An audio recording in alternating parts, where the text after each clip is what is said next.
mi fuerza, mi poder y mi tesoro quieres ser. Eres todo para mí. Joya preciosa de mi hogar, nunca te quiero abandonar. Vive en mí, Señor. Eres mi fuerza, mi poder y mi tesoro quieres ser.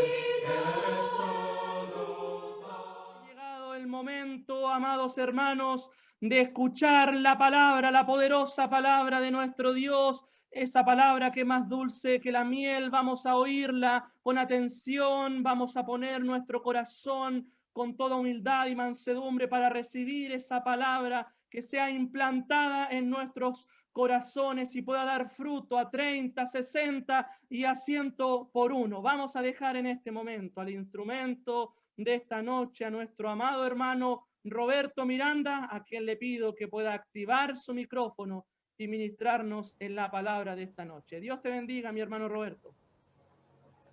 Gracias, Daniel, y gracias a todos. Muy buenas noches, Dios les bendiga grandemente. Antes de comenzar, tengo un corto mensaje de parte de Marcelino Rodríguez, el hermano de Obed, el que falleció el jueves de la semana pasada, que me dijo que a nombre de toda su familia quería extenderles el agradecimiento a todos ustedes por sus oraciones, por ellos, por él y por todo.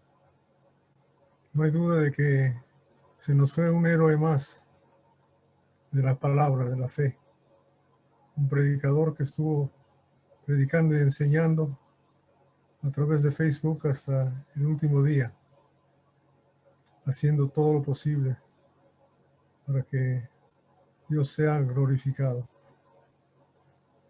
Y todos están otra vez muy agradecidos. Bien. El problema que tenemos como seres humanos es que pensamos, y pensamos demasiado, y no pensamos como Dios quiere que pensemos. Si nosotros vemos la palabra de Dios, Dios nos ha dado el pensamiento, la habilidad de pensar, pero también nos ha dado la habilidad de cómo controlar ese pensamiento. Y eso es sumamente importante en lo que está pasando alrededor de nosotros estos días. La prensa, la televisión, las noticias nos dicen que el problema de la pandemia no es solamente la enfermedad y la muerte, sino la depresión, el cambio de mentalidad de la gente, la ansiedad, las tribulaciones, en fin, todas cosas que hacen difícil racionalizar la situación y ver cosas como se deben ver. Pero Dios no solamente nos ha dado la habilidad de pensar, sino nos ha dado la habilidad de controlar el pensamiento. Y eso es maravilloso cuando nos ponemos a pensar de esa manera. El estudio es en el capítulo 4 de Filipenses. Pero antes de llegar al capítulo 4 de Filipenses, quiero que vayamos a 1 de Corintios, capítulo 2, versículo 12 al 14,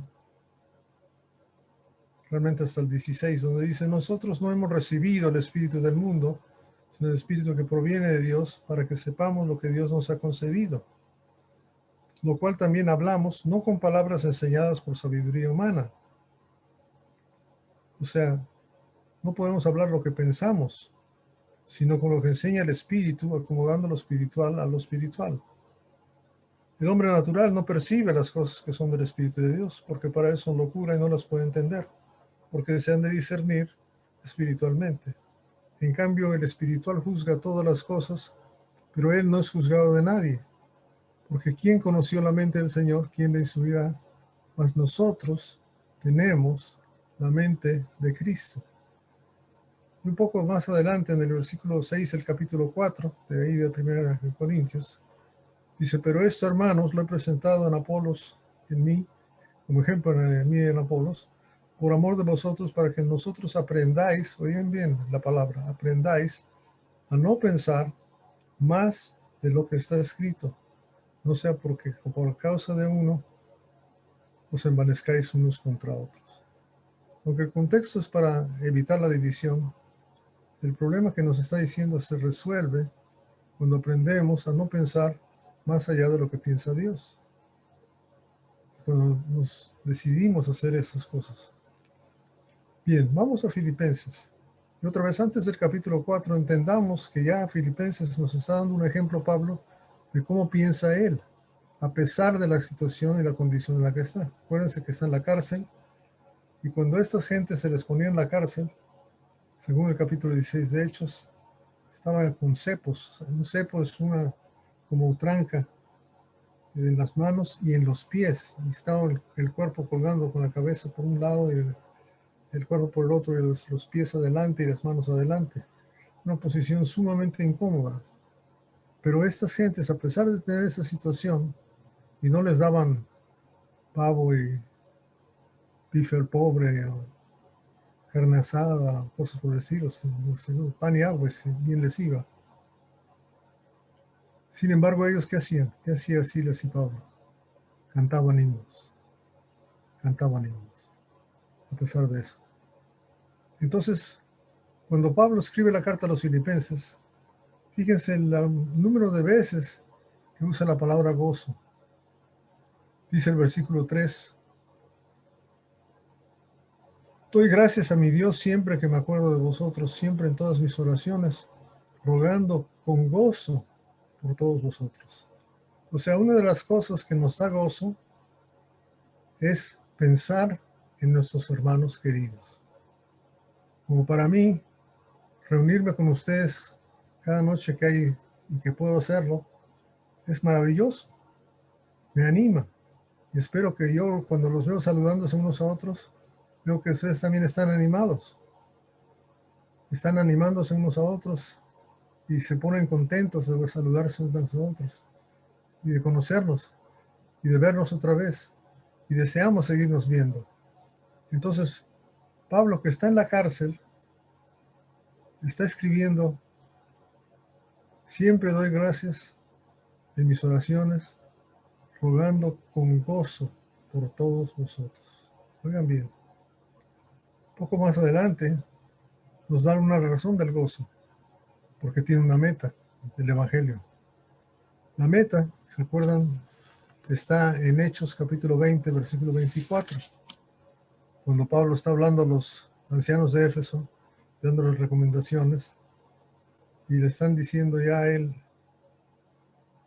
el Espíritu Santo, que le esperan muchos problemas y sufrimientos. Él dice, pero de ninguna cosa hago caso, versículo 24, ni estimo preciosa mi vida para mí mismo, con tal de que acabe mi carrera con gozo y el ministerio que recibí del Señor Jesús para dar testimonio del Evangelio de la gracia de Dios. O sea, él se había propuesto, oigan bien, de estar gozoso, independientemente de lo que pase. Y así puede ser la gente. Siempre tenemos dos caras de ver las cosas, ¿verdad? Uno el vaso lleno y otro el vaso vacío. Y siempre tenemos que ver eso. Tenemos dos formas de verlo y Pablo nos está diciendo que él sabe cómo verlo. Quiero terminar mi carrera, pase lo que pase, sin estimar mi vida como valiosa, con tal que termine mi carrera con gozo. Con gozo. Oigan bien qué bonito es eso. Un poquito más adelante, versículo 12 de Filipenses 1, quiero que sepáis, hermanos, que las cosas que me han sucedido han redundado más bien para el progreso del Evangelio. Fíjate cómo mira las cosas. En vez de decir, he estado sufriendo, no tengo libertad, no tengo comida, no tengo agua, no tengo problemas, no tengo nadie que me ayude, estoy aquí cantando solito. En vez de decir todo eso, está diciendo, mira lo que ha pasado. El Evangelio sigue progresando. De tal manera que mis prisiones se han hecho patentes en Cristo, en todo el pretorio y de todos los demás.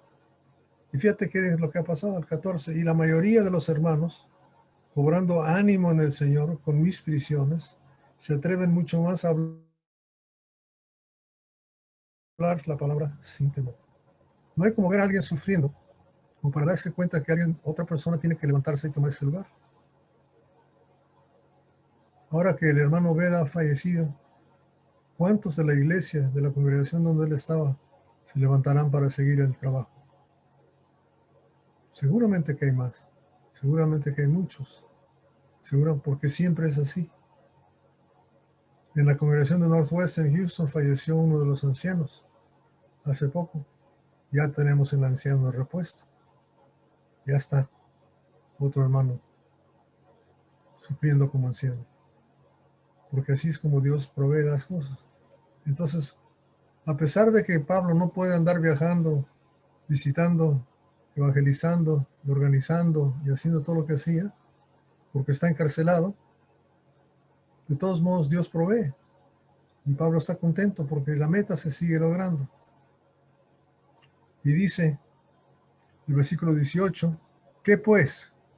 Que no obstante, de todas maneras, o por pretexto o por verdad, Cristo es anunciado. Y en esto me gozo, me gozaré aún. Y fíjate que está diciendo ahí que hay problemas entre ellos, entre los predicadores, que unos predican por dinero, otros por interés, otros realmente por profesión, por vocación. Pero de cualquier manera él se goza. Fíjate bien lo que está diciendo, se goza en los predicadores falsos, porque es la manera de pensar que Cristo está siendo puesto en la mente de la gente, independientemente de cómo sea.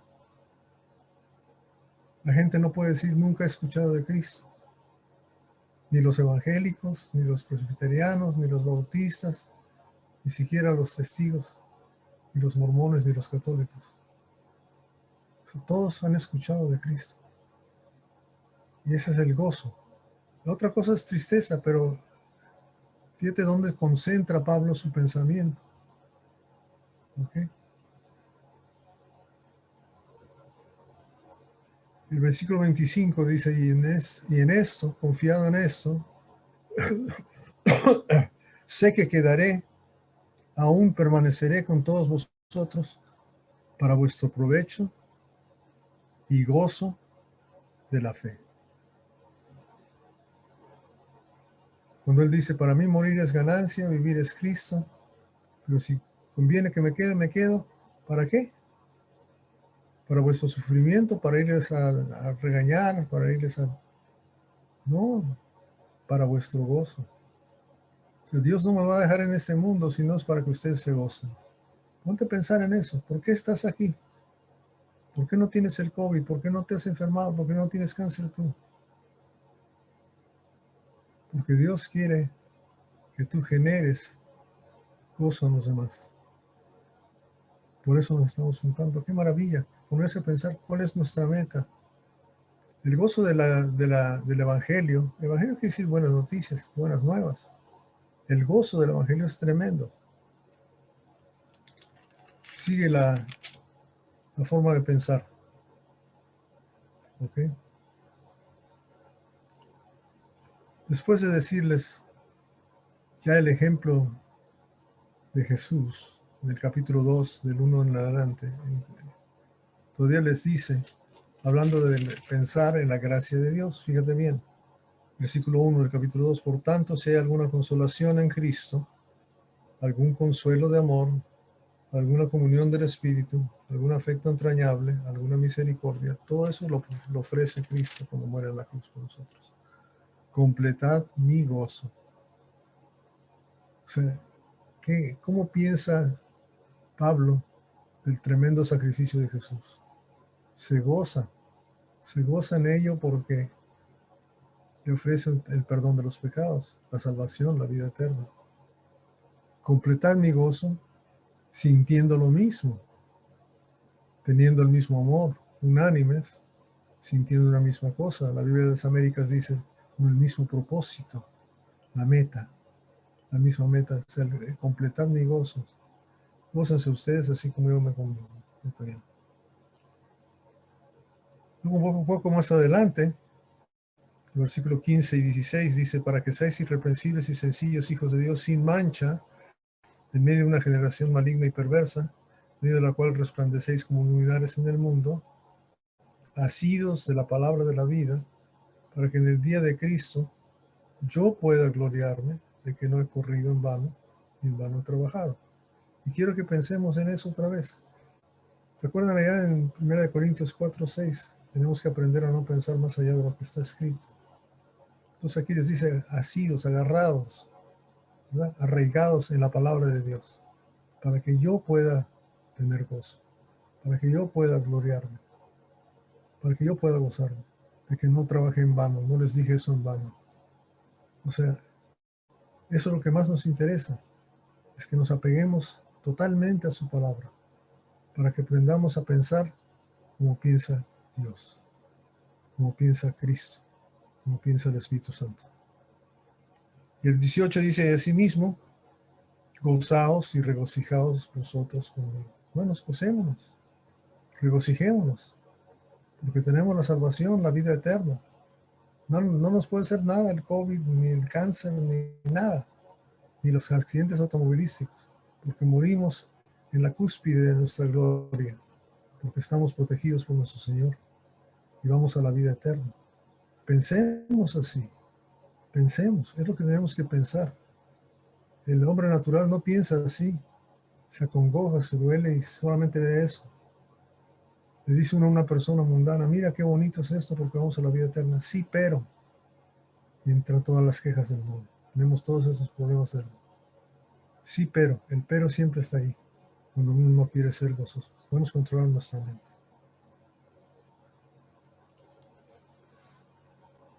El capítulo 3, todavía no llegamos a la lección, pero me dijeron que podía tomar unos minutos más. Habla de la meta que Pablo tiene y cómo cambió de meta. Cómo cambió de meta. Como todas las cosas materiales las considero basura. Así lo dice, ¿verdad? Versículos 7 y 8 dice, pero cuantas cosas eran para mí ganancia, las he estimado como pérdida por amor de Cristo, y ciertamente aún estimo todas las cosas como pérdida por la excelencia del conocimiento de Cristo Jesús, mi Señor, por amor del cual lo he perdido todo y lo tengo por basura, para ganar a Cristo. Una meta. ¿Sabes cuál es la meta de Pablo? Ganar a Cristo. Qué sencillo, ¿no? Ganar a Cristo, ganármelo. Yo cuando veo a mi bisnieta chiquita, ¿qué hago con ella? Le saludo, me sonrío con ella porque quiero ganármela, ¿verdad? Quiero que venga conmigo. Y cuando está junto a su mamá, no viene conmigo. Yo creo que hasta se asusta, pero yo quiero ganármela.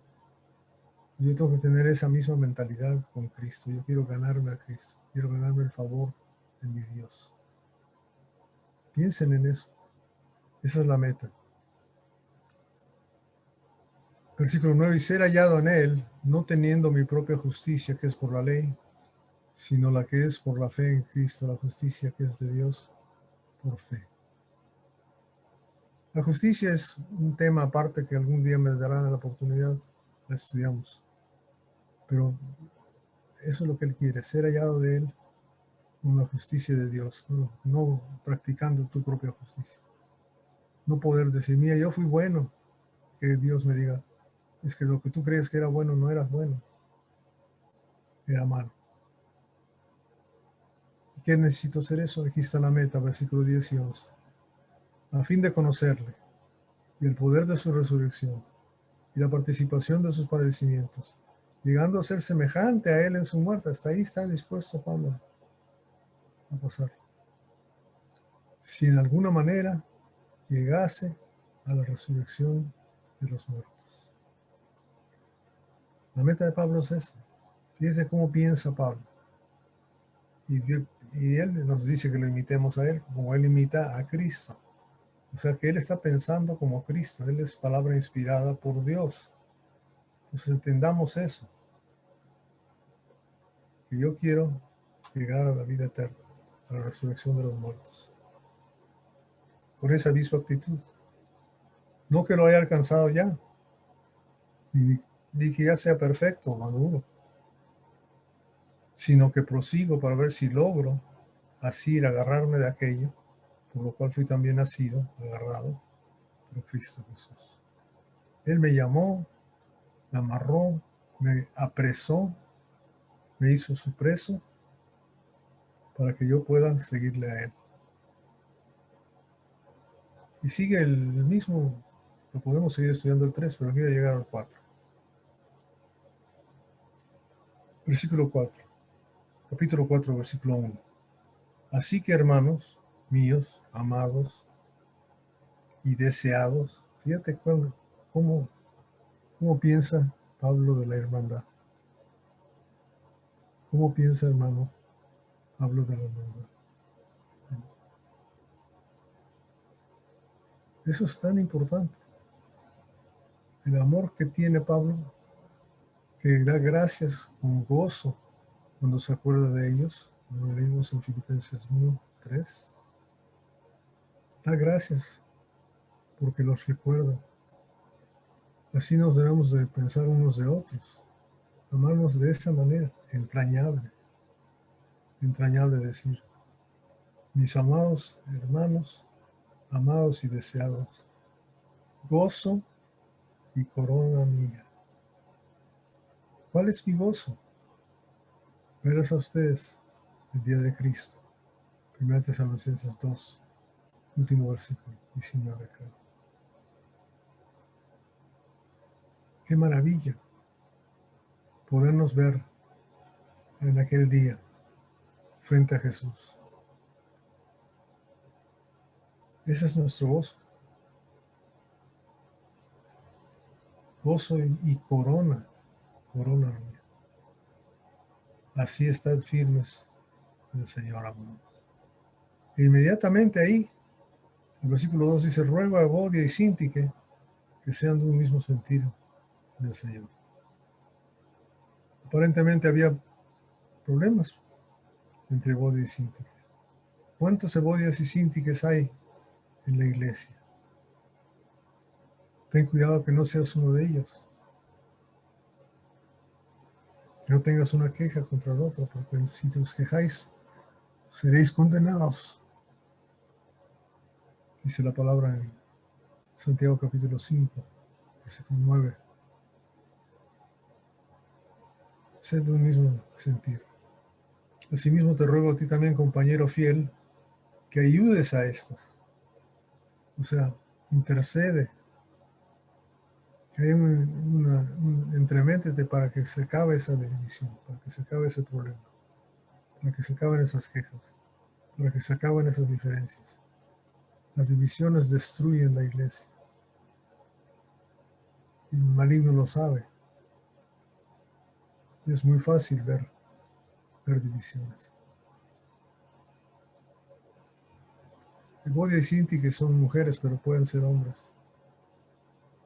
Porque no somos diferentes. Para Dios no hay varón o hembra ya. Todos somos de Cristo.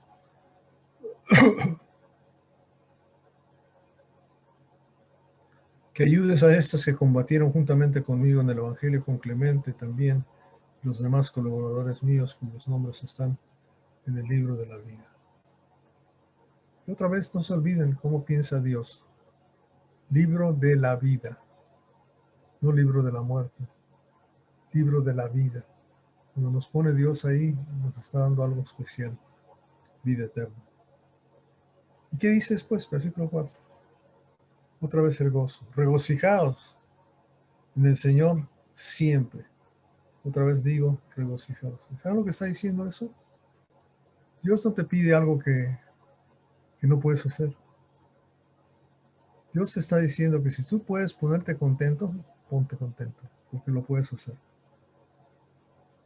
No vale decir, no, es que ahorita estoy de mal humor, ahorita estoy muy triste, ahorita déjame en mi tristeza, en mi depresión. No es cierto, solamente si es por enfermedad, que es otra cosa, claro. Pero si estás bien de salud mental, tú puedes controlar y decidir si quieres estar enojado, o tranquilo, o contento, o infeliz. Tú puedes escoger como quieras estar. Como dice en Eclesiastés, hay tiempo para reír y tiempo para llorar.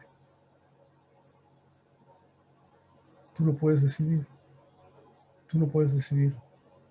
Y lo debes de decidir. Vuestra gentileza sea conocida de todos los hombres.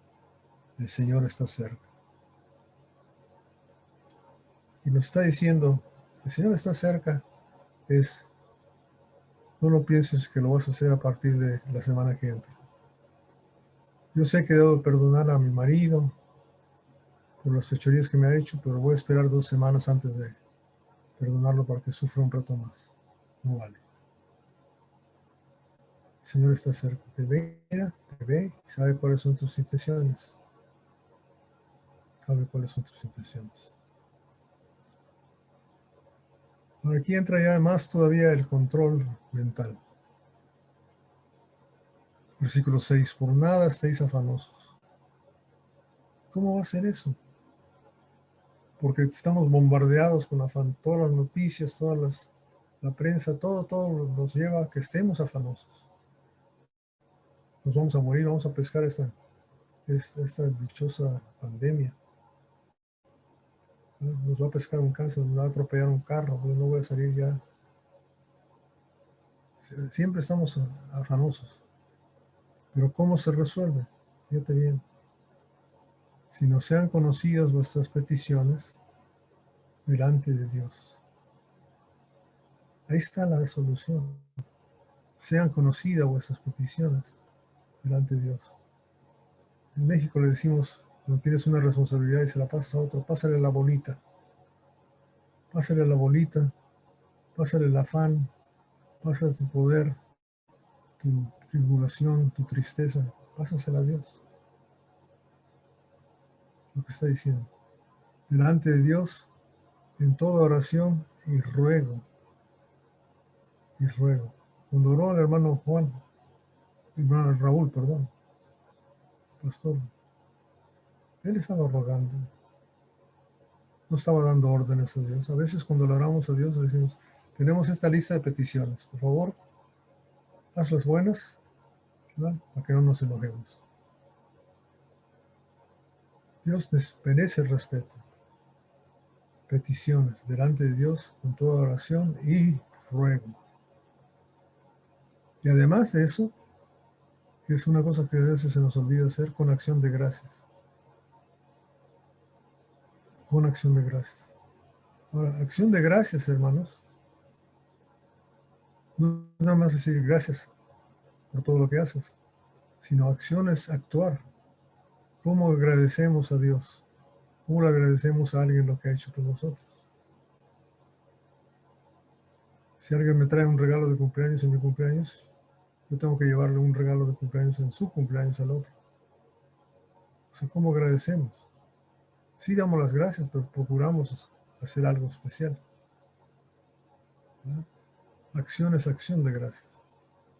Entonces, no solamente eso, sino la otra cosa de eso es entender que cuando le estamos pidiendo algo, tenemos tanta fe que le podemos agradecer por lo que va a hacer por nosotros. Petición con oración y ruego y con acción de gracias. Qué tremendo, ¿verdad? Es como si tu hijo de 5 años te dijera, gracias papá por el dulce que me vas a dar. Te da ganas de no dárselo, ¿verdad? Pero Dios sí lo hace, porque nos ama tanto que es capaz de hacerlo. Con acción de gracias. ¿Y cuál es la promesa? Y la paz de Dios, que sobrepasa todo entendimiento, guardará vuestros corazones y vuestros pensamientos en Cristo Jesús. Y ese es el verdadero gozo, hermanos. Ese es el verdadero gozo. Estar en paz con Dios. Estar en paz con Dios. Entender que Él es el que nos protege. Él es el que está en control.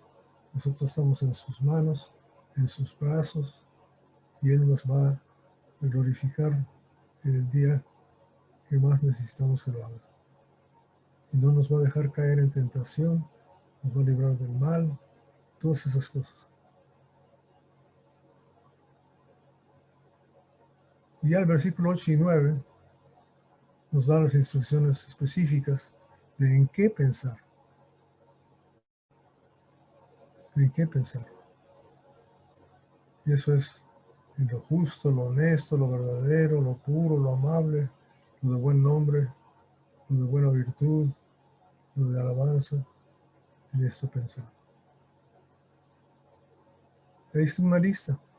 Cuando estés triste, estés desolado, estés decepcionado, deprimido, mira el 4.8 y ponte a pensar en esas cosas, en eso, no en lo otro.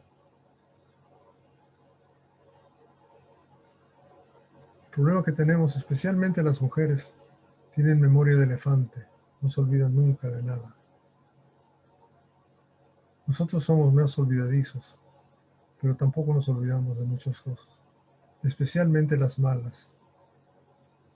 Ya nos perdonó Dios y todavía seguimos preocupados por el pecado que cometimos la semana pasada, ayer, el año pasado, hace 10 años. Yo creo que las mujeres han de sufrir mucho por eso, porque tienen memorias de elefante. Pero aquí nos está diciendo, olvidando lo que queda atrás. Capítulo 3, versículo 13. Entonces, pensad en eso. Y la promesa otra vez, el versículo 9, al final, el Dios de paz estará con vosotros. Ahí está el gozo.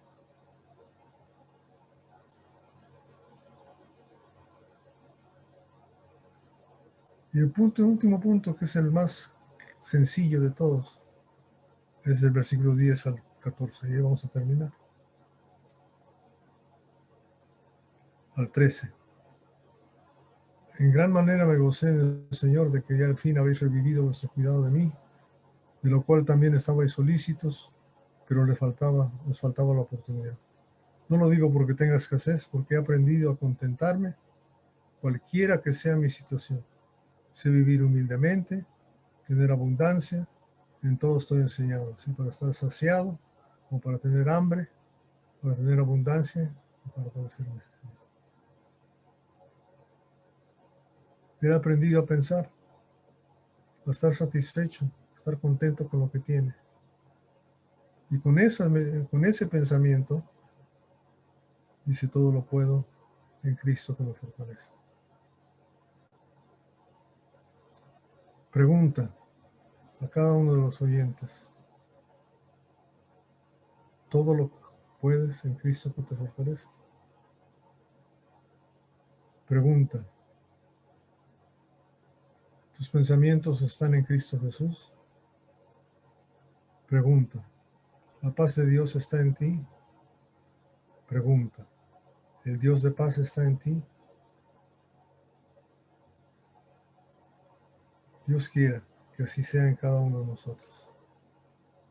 Que Dios nos bendiga a todos. Vamos a orar.